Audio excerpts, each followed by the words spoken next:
is how risk is very overstated, or we often overstate risk.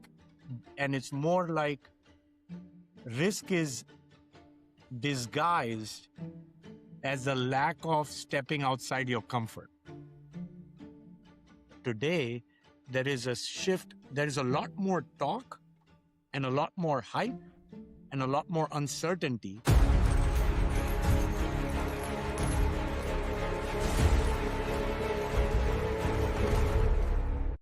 Welcome to the Domino Effect podcast. Today we have a very, very special guest. Dhiraj Shah is, a serial entrepreneur. He's an investor.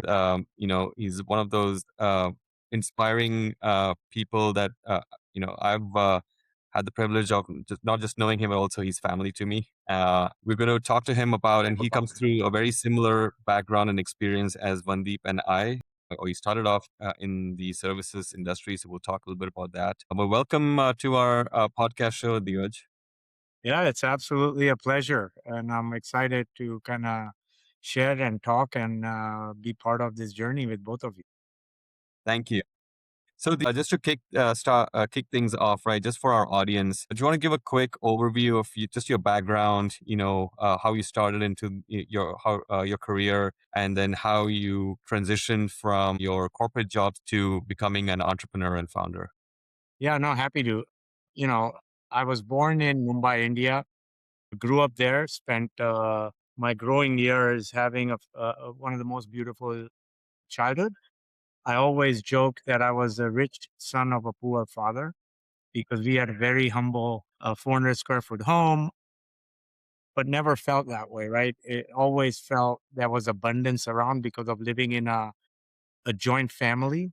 We were one of 19 first cousins, but everybody knew each other and grew up like brothers and sisters. There was no concept of cousins when I was growing up. And I was the youngest, so very spoiled and had a lot of fun taking advantage of being the youngest in the big family. I came here for my undergraduate studies. I came here when I was 19, but I did spend quite a few summers before because of having extended family in America. The first time I came here was when I was 6. Then I came here after my 10th exam. So I spent quite a few time in America before moving here for my education. Post education, got married, met my wife in college, and went to a university called NJIT, which is the State Public Polytechnic University in New Jersey. One of the best experiences and universities, that's underrated and under recognized because of the talent we produce. Wall Street Journal recently had a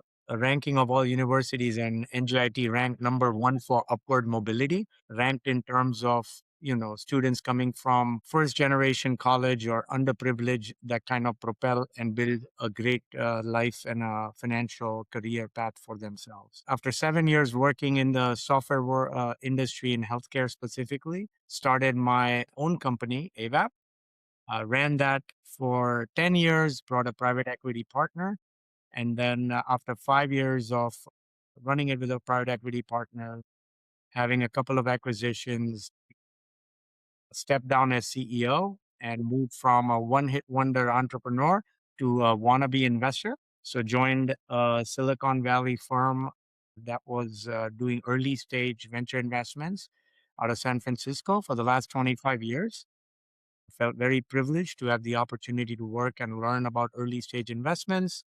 Did that for the last 4 or 5 years, and brings me to where I am today.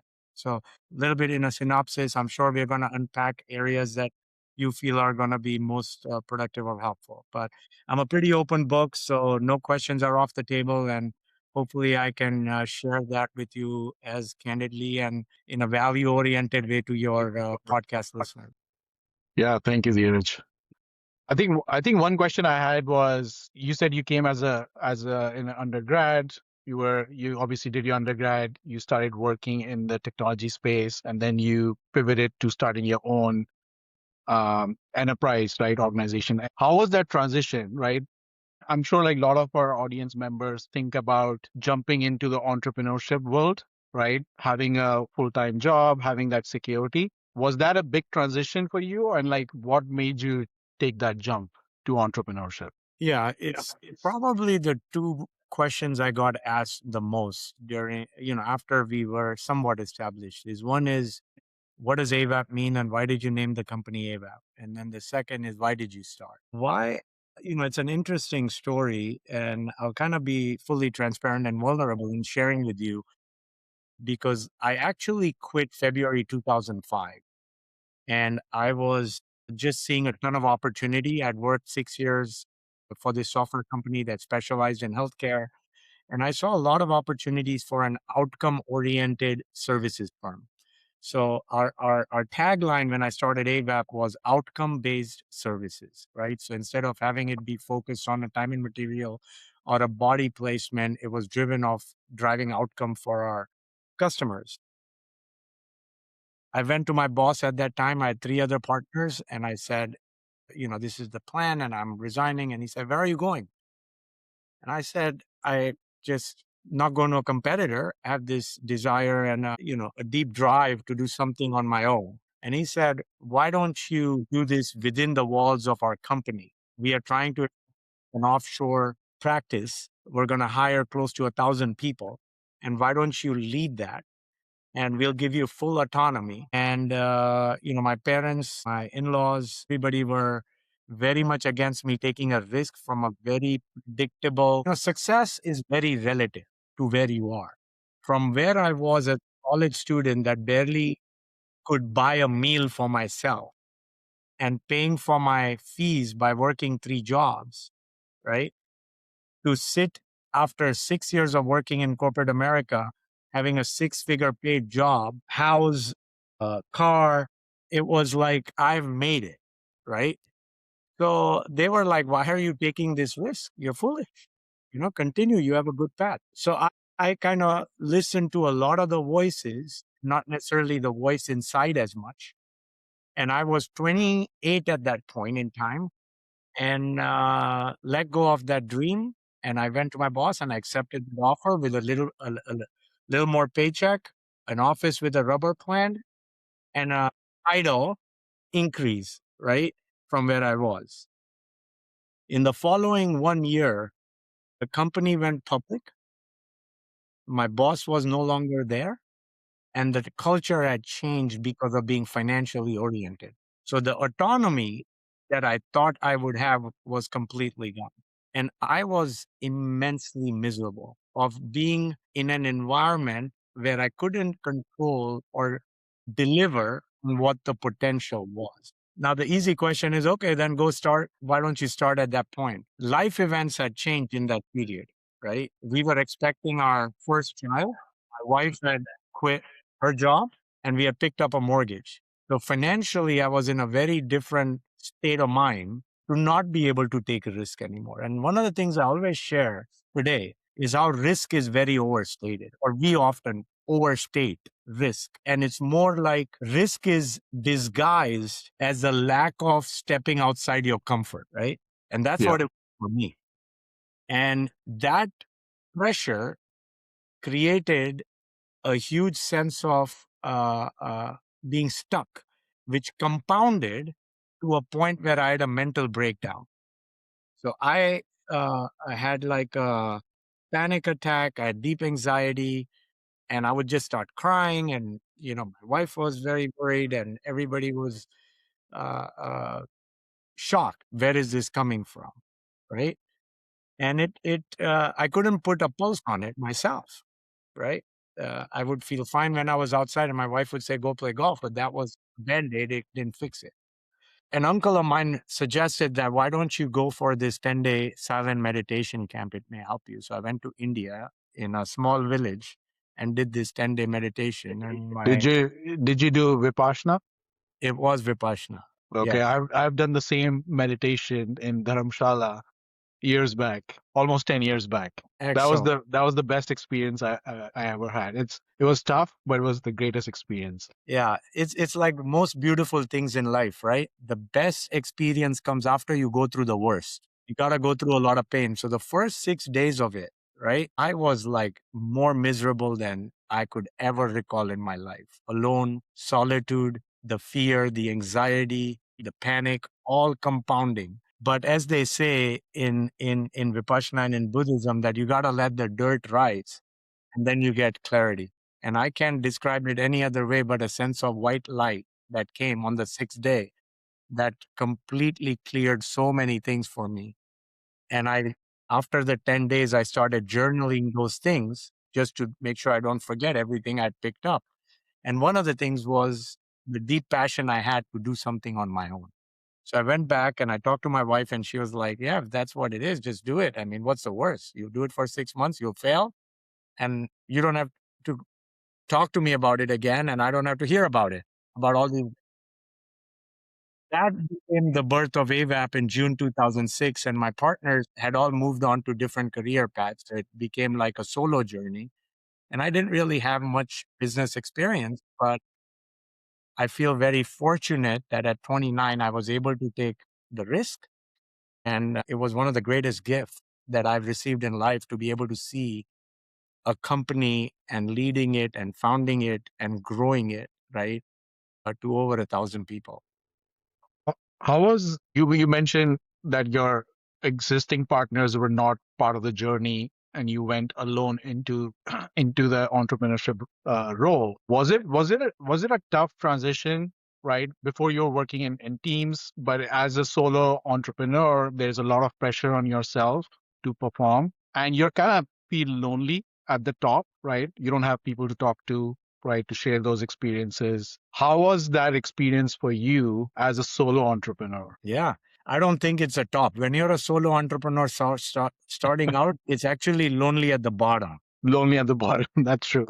It's when you have an organization. So it was a lot of pressure. I remember to pay the bills, I started going back to my roots and consulting myself. So it used to be like billable hours that I put in myself to drive revenue initially.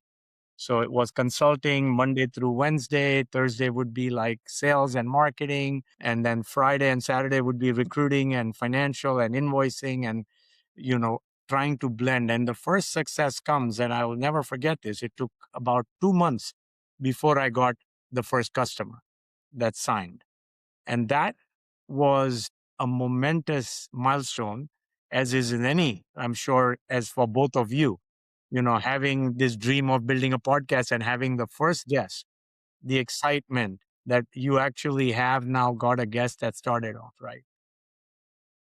It was very special.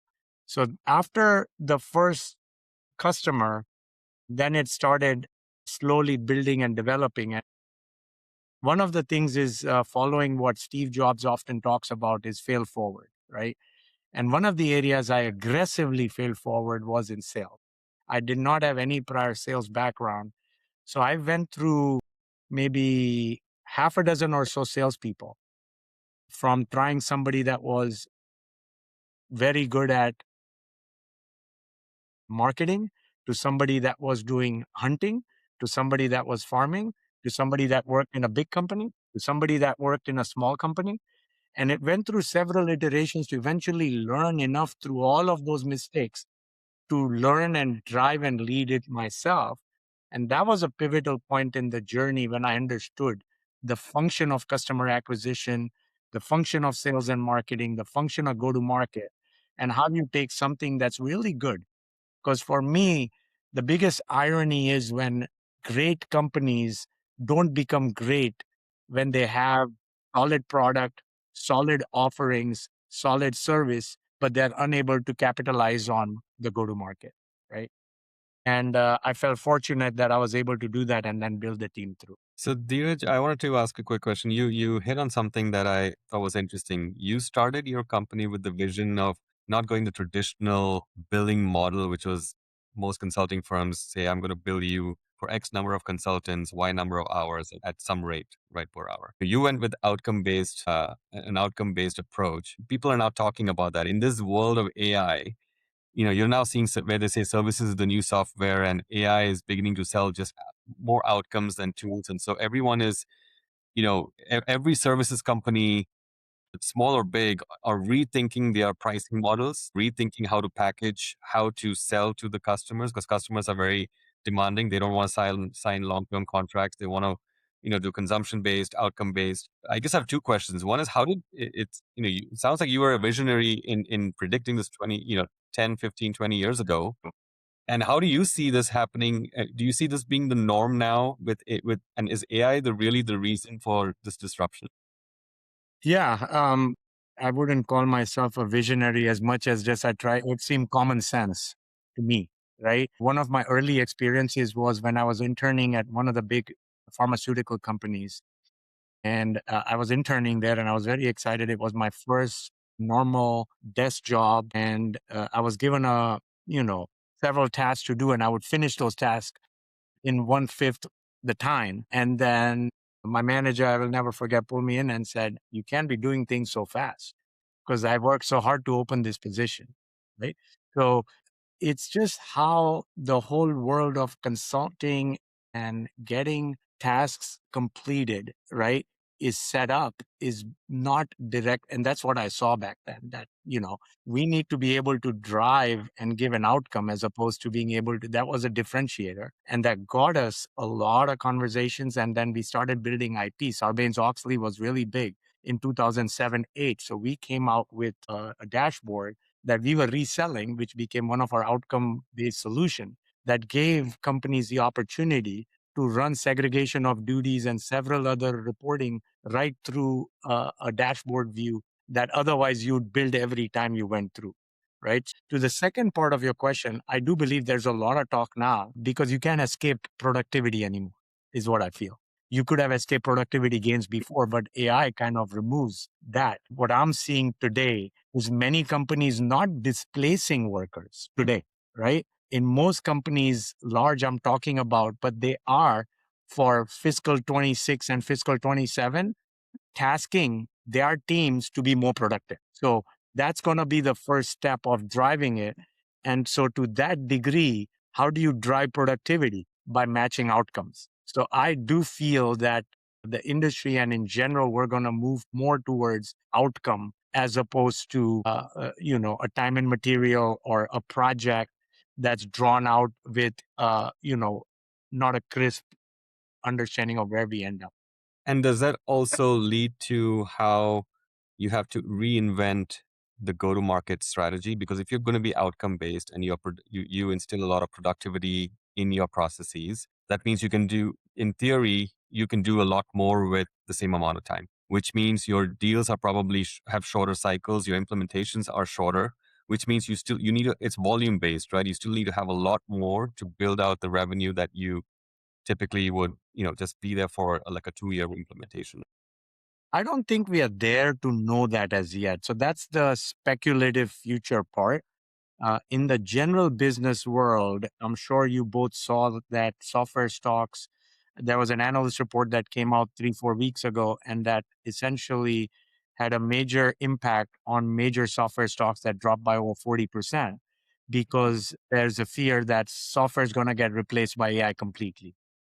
While there is a lot of speculation and you can have arguments on both fronts, the market behavior is not indicative in the short term that cycle is ongoing. We still don't know enterprise AI products that are displacing major ERP providers or CRM providers today.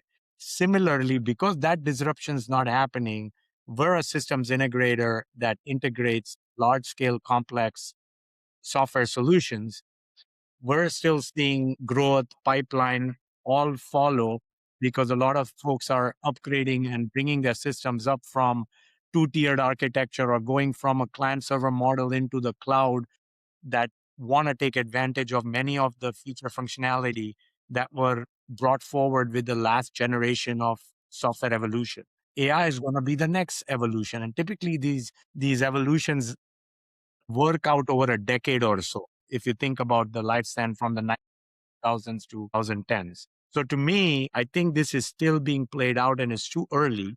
So to your question, today, there is a shift. There is a lot more talk and a lot more hype and a lot more uncertainty than there is action. Actually, we're not seeing any change in our business as much today. And neither are large software vendors that I typically speak to or mid-sized software vendors like a Monday.com or an Asana.com, right? That are seeing material, or even your company, right, Girish? That we talk about that seeing a material impact on how their sales orders are coming. Now, will it shift? Yeah. So the first piece will be the software that will shift from being per seat licensing, what's most talked about, to a consumption based pricing. And as that moves, I'm sure it's going to barrel down to the systems integrator and the services world to become more innovative and outcome oriented so that there is a pricing that matches that as well. Are you also being a SI work? Obviously, I think like one of the big things you might be working on is digital transformation, right? Integrating multiple SaaS platforms, right? Providing that foundation to organizations. Are you foreseeing, Dheeraj, from your experience, that an SI would also play a role in agentic orchestration, right? Because there is a layer which might be coming up on top of the applications. There is the agentic layer, and one agentic orchestration is working with another system, right? So the agent to agent protocols and so on and so forth. Are you seeing that the SI like Avaap will be playing a major role into that in that layer as well? I think that's a very good question, Vandeep. And I think it's one of the largest opportunities in front of companies like Avaap. What Avaap carries is deep industry expertise, so vertical, right? And you hear a lot about vertical integration of AI is going to present some of the largest opportunities for systems integrator to evolve and adopt and provide, the next evolution of services to their customers. So while there will be enterprise-wide AI solutions that are horizontal, the differentiator is going to come from the vertical integration that will come through that. So to that degree, yes, the large software companies are all building agentic platforms. And there isn't a clear winner, at least that we recognize as yet.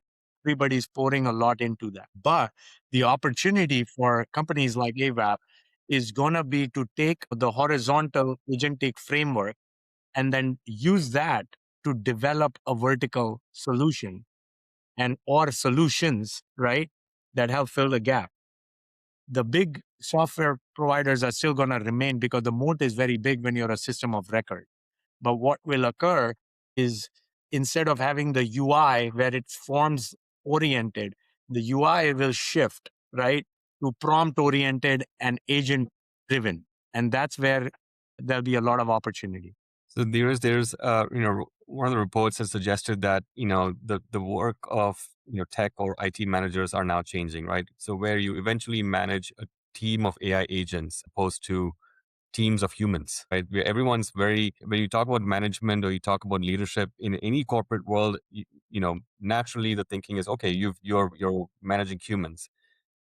In the future, you're going to be managing agents. Now you're on the board of esteemed educational institutions like NJIT. How do you think that higher education institutions should evolve their curriculum to prepare students for a world where there are agent ops orchestrators rather than entry level, right? Because every student that graduates out of college in a traditional world says, okay, I need to look for an entry level job. But now my entry level jobs are being done by AI agents, right? So what is, or is that a dialogue that's happening across different educational boards and how to pivot and prepare the students for a new world? Yeah, we can probably have a podcast just on this question because higher education is likely going through the most transformative period that it has seen in the last century. And a large part of that is being driven again through the uncertainty of what happens. So I was recently shown that a leading university all across are seeing a massive decline in the fall 27 enrollment for computer science degree.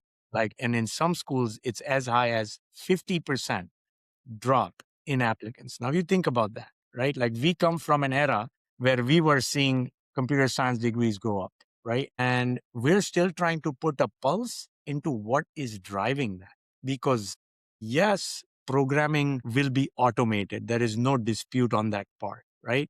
But the fundamental foundational knowledge of computer science evolved to the understanding of how it lives in an AI world right? Through the different threads that now become part of the computer science degree, right? Just like computer science degree today is not teaching Pascal. That was the language I learned. Nobody's learning Pascal today. So it's the same way that degree is going to evolve. So it was a big surprise to see that higher education is being hit on multiple fronts as well geopolitically, because of America was the center of the world education. And over the last few years, we're seeing a major decline in foreign students coming in, right? And that has a direct impact on the revenue. That essentially feeds research in universities like NJIT, which is an R1 institute, right? So there's a cascading impact to ensure that you are not going to have significant downside scenarios play out through this AI revolution. So I think there's a lot more questions, unfortunately, Girish, here that we are all asking. The good news is there's a lot of questions that have opened up. And I'm sure through the academia conversations and discussions between the multiple universities and the boards, we'll start seeing patterns of what comes through, whether this is a short term blip that came through because of an overreaction to the fear of AI, or is there a progressive move where there needs to be? What universities are also doing is creating degrees based on this. So, Carnegie Mellon is one of the first universities to come up with a Bachelor of Science in Artificial Intelligence. Other universities are starting to build that. So, as is normally the case, higher education will continue to evolve. And I don't know, maybe I am legacy. I don't want to say this is the right thinking, because I constantly like to challenge myself. But my legacy, one of my nephew is 3 years in, and we were having a conversation about him finishing college. And he's like, why should I finish college? I got a great internship. He's working for a phenomenal startup that's funded by a tier 1 venture backed fund, right? And he's well on his path of being highly successful, right? Why does he need that degree? I had to push him because that's what legacy answer would be. But I couldn't justify it in the back of my mind that what does a degree get and what's the power of the institution that's beyond, just providing a social environment for that period of time, but from a true, and that's the challenge I believe higher education will have to kind of answer what does it become where there's value seen, because in the old world, it was seen as I go to college, I get a degree, I get a job. Yeah. That's going to change.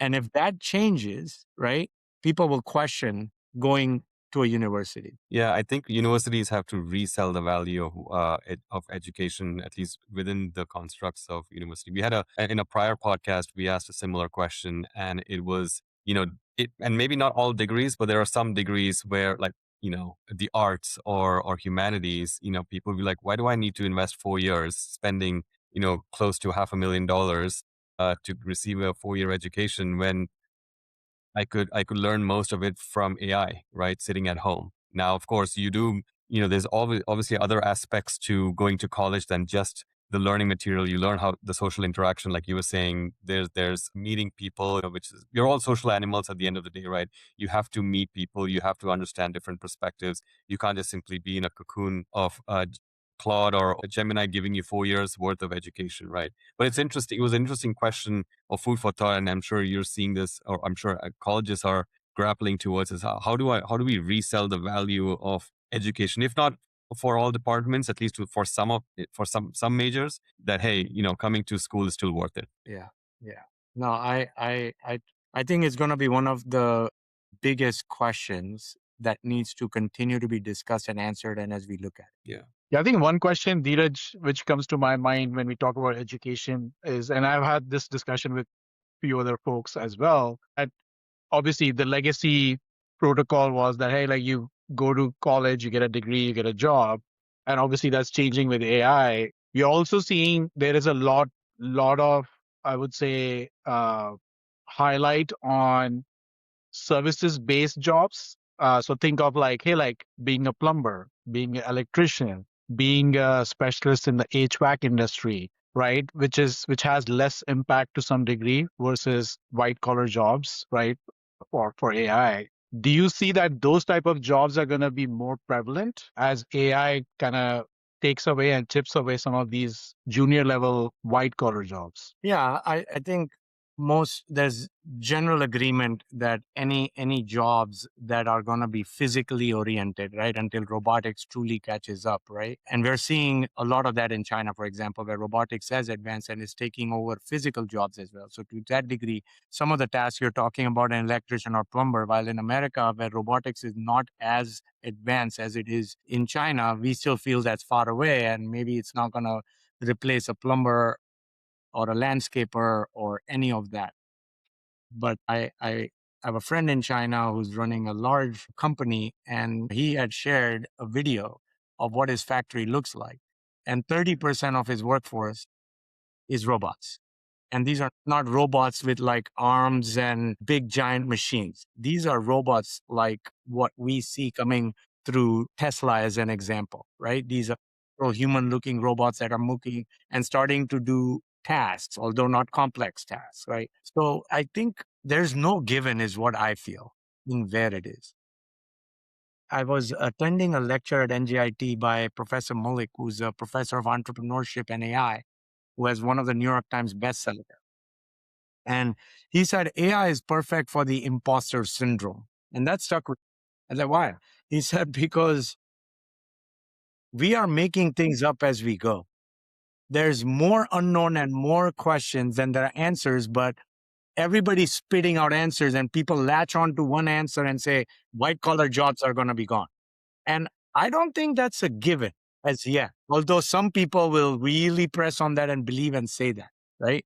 Like you look at the high trends right now, there is a slowdown, but I don't think we can definitively say that it's a displacement of AI versus an economic hold, right? Or versus there's just an extra caution because every organization has extra bench fed in and everybody just looking how things work before they do. Listen, we've not had a significant downturn, not counting COVID, for a long time. So, most people that entered workforce 15 years ago, they have not really known what it is like to go through a down cycle. So any of this can be put on AI is one of the things I see when it may not be AI. So AI becomes just everything, the answer and cause of everything. And we have to be careful of that. On a lighter note, I think you talked about robotics in China and not here. I don't know if you see it here, but in Phoenix, DoorDash actually now has these little mini robots that deliver your food in these really small robots that actually are self-driving. I guess they're called vehicles, but not really a car that are on the road. The question, and then you see a lot of people knocking it off, and it's on the footpath or pavement, and someone has to again put it back on its wheels for it to move forward. And the first question I asked when someone told me that was, so I live in a community that you require a gate code to enter. How is this robot going to even enter the code Yeah. to deliver my food in my door? I think they'll just call you and you open the gate for them.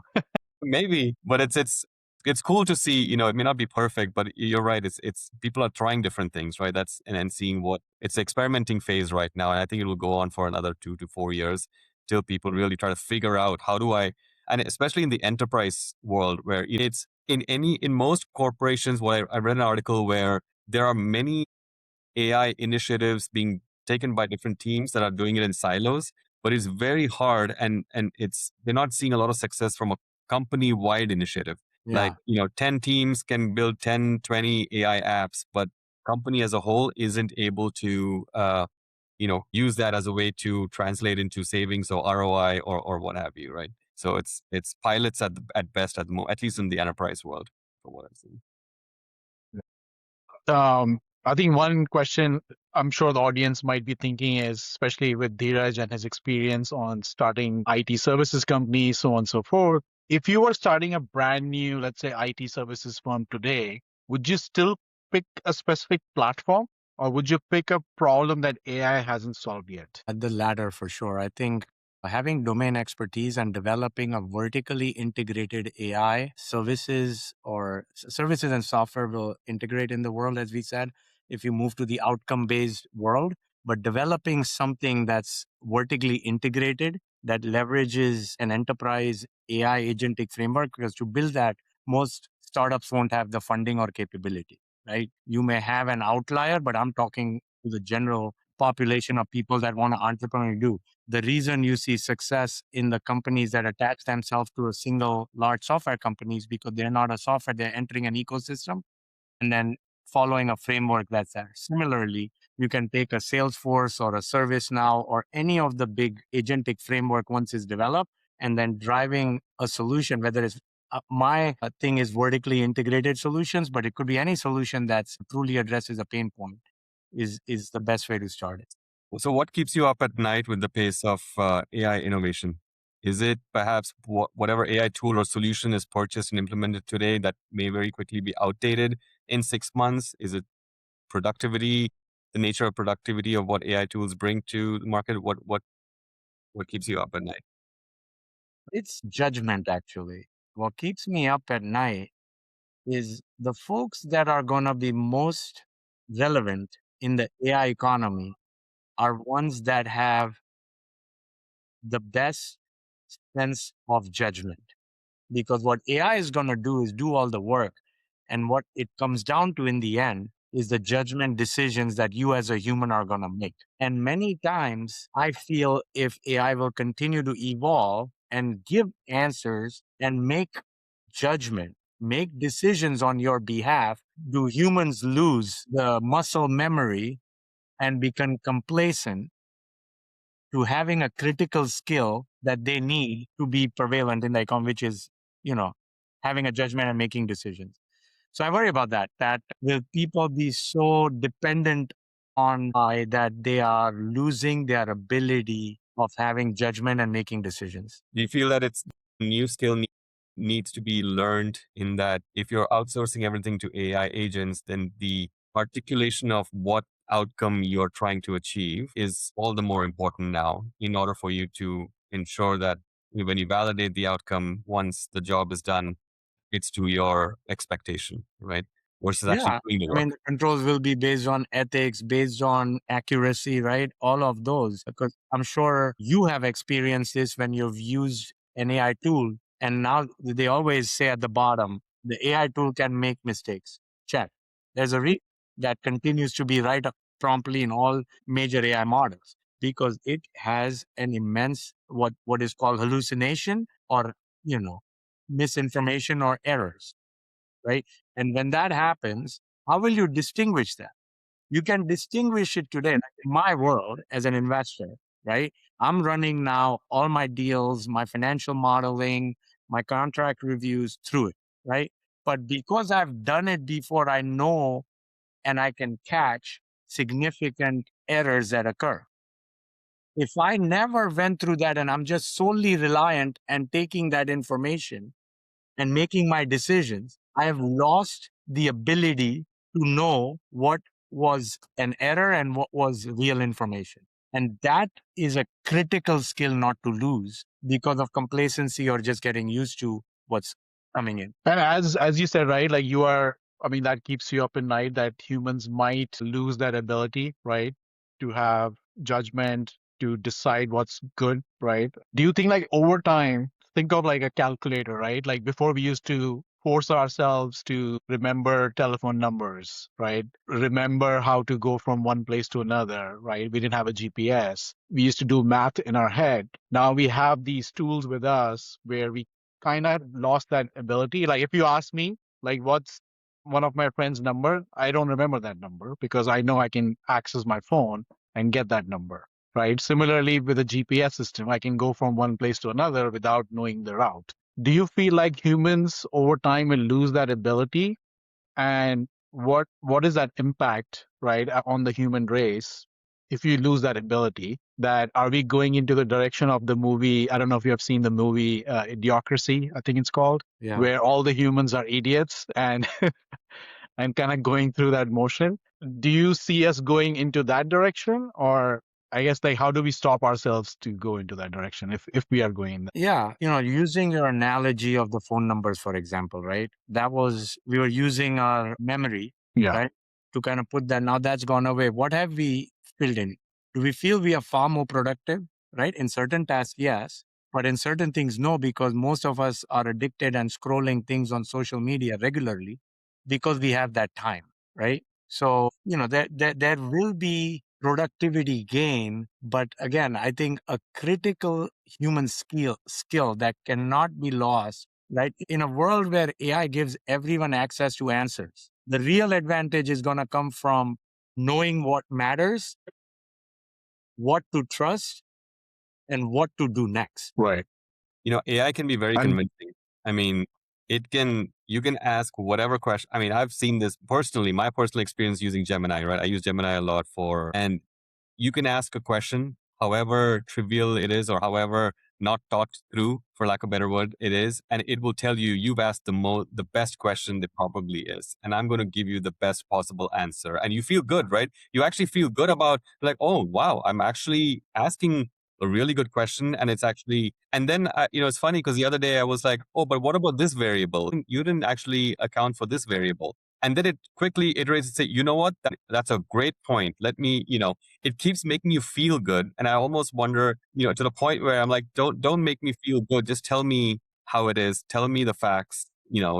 It's not about positivity in the tone and all of that. And like, I feel like that, to your point, when you talk about human judgment, it's about not just taking it at face value, but to really question, right? It is as much as AI is doing a lot of, you outsource a lot. It's just like, outsourcing to offshore. I don't know. You're now outsourcing it to AI agents, but ultimately you got to validate, right? And in order to validate, you have to have that critical thinking to question, to be able to say, how do I know that what you gave me in the most convincing way is actually true? Correct. And let's take the scenario, for example, where there is 100% accuracy model. Mhm. Three of us are using the same model. What's going to differentiate now? Because the answer is 100% accurate. We all have the same thing, right? But there's always which solution is better or who's going to come up and differentiate or provide that. And that will come down to how that information eventually is taken, right? And next set of decisions are made in which all three of us will act differently. And that's where the human element will continue to thrive. So the ability to have critical thinking, the need for experience, right?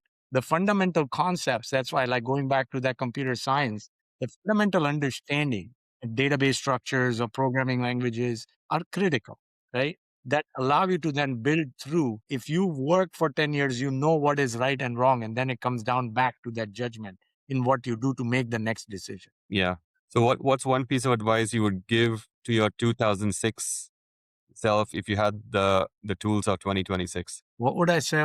I would just say that risk is overstated. The best time to be an entrepreneur is today, right? One of the most often quotes I have is measure twice and cut once. It's do enough planning so that you can go in knowing. In my case, I had a business plan, but it wasn't very deeply thought through. And fortune and luck played a very big part. I was at the right place, right time.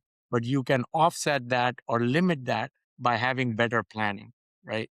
So having that planning is essential. And on the AI front, I would say don't try to outlearn AI, right? The future is going to belong to the people who can question.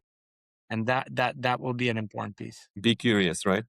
be Be curious. Asking the right question, I think, would be important, right? Like if everybody has, as you said, right, everybody has the same accurate model, right? It's the critical thinking, but also like what question are you asking to get the right response? I think Dheeraj, you mentioned that you are a general partner at ASY Capital. I'm sure you're looking at a lot of the disruptive technologies. What is that one underhyped area of expertise of enterprise tech right now that you think will be a gold mine by, let's say, next 2 years? I was hoping I will ask you that question because you talk to so many smart people that you can tell me so I can put my focus and get my unicorn or decacorns out of it. I don't know if that's anybody can answer that definitively. Maybe the really, really smart people that are running the large hedge funds or venture funds can. I genuinely can because there's so many opportunities in so many different areas today. It's a very exciting time as any point in time is, right? I remember how exciting it was in the late 90s when internet first came and disrupted and changed everything. I think it's very exciting moment in many aspects. You can pick any areas, whether it's robotics, whether it's a combination of intelligence and robotics, whether it's, developing agentic framework and vertically integrated agentic solutions. Ethics, I think, will play a major role, right, in the human aspects of decision making and modeling, and security, right, around many aspects. I see, because we're not focused, I see so many companies. I reviewed close to 96 companies in the last year and a half, and they were all very, very different from one another, and very exciting in many aspects. And part of the joy of being in an early stage investor is you really don't know, right? You're betting against the uncertainty as best you can. Uh, and you're driving on an innovation that will have a very disruptive impact. And I can tell you there's so many great areas to be there. Are you, because you're investing in early stage companies, are you putting your chips on the founder or the founding team? Because nobody knows what's going to happen in the future, right? Especially with AI. Like, so you're saying like, hey, like, I'm going to put a bet on the founding team, and then they'll figure it out how the industry is going to evolve and will be able to execute. Yeah. I mean, it's not the only, but it is the primary. One of the primary things I look at is the founder, right? Or the founders. The team comes secondary, but if the founder and founders have the ability, or the skill to adjust and to adapt, more than likely I see a lot more success come through, because in an early stage world, like it was with Avaap as well, business never truly works as you plan. And you have to be able to adjust and adapt to what happens, and then put new plans in place that are realistic to be able to drive that without having a large emotional attachment to your original plan or an ego that lets you go that. So those are definitely character attributes that I have seen over a period of time that really work in the favor of successful founders versus ones that don't make it. Since you said that you were hoping to ask us that question, I'll give you my 2 cents. So I think there's a lot of, AI tools out there, but in the enterprise space, I think what the opportunity lies in, how do you build a suite? How do you build a solution stack? And it could be in any industry, right? It doesn't even have to be in tech. It could be real estate. It could be legal. It could be healthcare, right? You can't just go to a company and say, hey, here's 10 AI tools, whether productivity or not, that you can use to do XYZ task. Because the company will say, well, they don't talk to each other. What am I supposed to do with all these tools, right? The winners to me are who can come in, take real estate, for example. What are the pain points in real estate? Can you build a solution stack, a complete soup to nuts stack that says, okay, this is how I'm going to increase your time to value or your ROI or whatever your KPIs are. And if you can substantiate that, I think to me, that's where I feel is where the biggest, whoever can come up with a scalable suite of, stack or solutions is who's going to win, I feel. Because that's the piece it's hard. It's not easy. Enterprise is very different from consumer market. It's very easy to sell a productivity tool to a consumer. They'll use it, for a while, but to an enterprise, it has to scale. It has to, we all know, we've all been there. There's a whole host of guardrails and constraints and things that you have to work and navigate through, right? That's my No, 2 cents. that's, I think, if you look at an average healthcare system, I don't know about real estate, but I'm sure an average real estate is also similar. Typical hospital or health system has 100 plus system software contracts, right?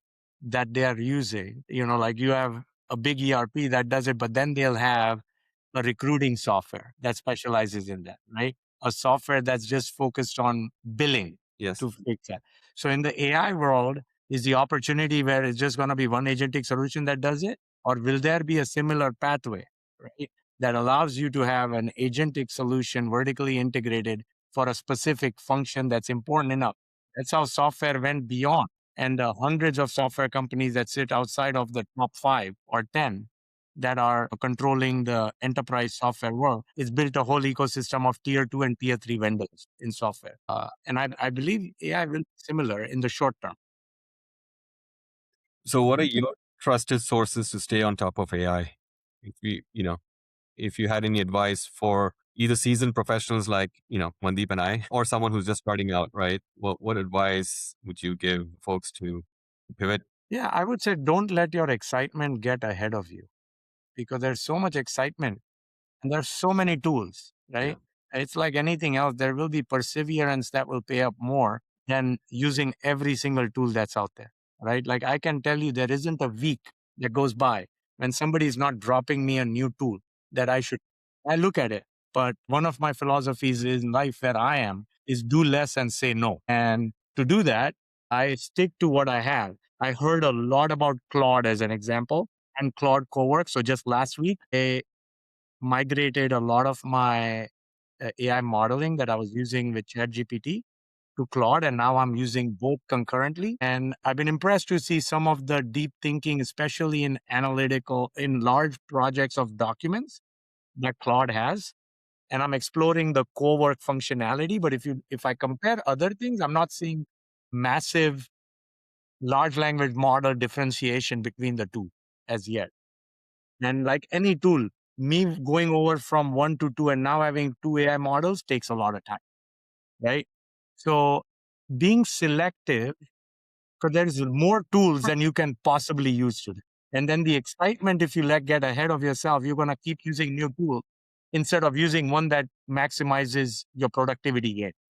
So picking the right tool and working on a plan that increases and enhances your productivity is more important than feeling FOMO or left that here somebody's talking about Whisper. It's this voice automation software, and if you don't use it, you're missing out, and then everybody jumps on. I guess like how do you pick that one specific tool? So if I pick Claude or like somebody picks OpenAI text like their infrastructure, like is there a way we can decide like, hey, like I'm gonna just stay on Claude and use their infrastructure? I think any of the top AI models are all Toto. There may be marginal difference, and you will see the next release of Chat maybe catching up over Claude, and then Gemini will come in and have certain functionalities, right?